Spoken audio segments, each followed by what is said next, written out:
Good luck. Alright, thank you. Good luck, guys.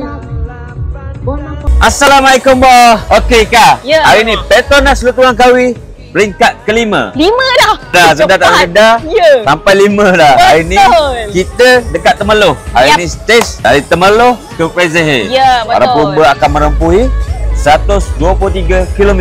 Oh, dekat je. Tapi hari ni yang mencabar juga kan? Hari ni memang mencabar. Hari ni ada climb. Time. Ada 3 zon pecutan dan 2 zon pendakian. Wow. Okay. Baru ada saingan sengit situ. Betul. Okey. So, jom kita layan race pada hari ini.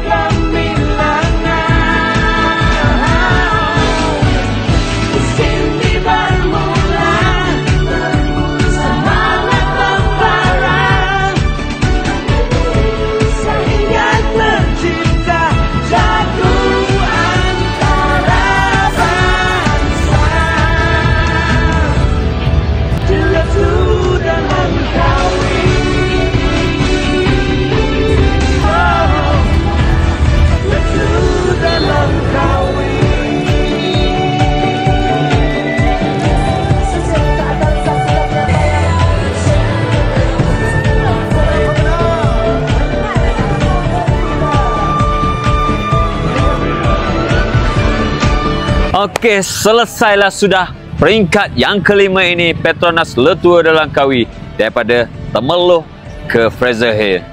Pelumba daripada Total Energies, Joris Dirbov membuktikan keunggulannya menawang puncak Fraser Hill.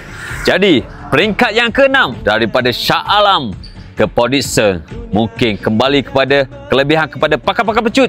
Jadi kita tunggu di garisan penamat siapakah yang akan menjuarai peringkat yang ke-6 di Poditson. Let's check it out.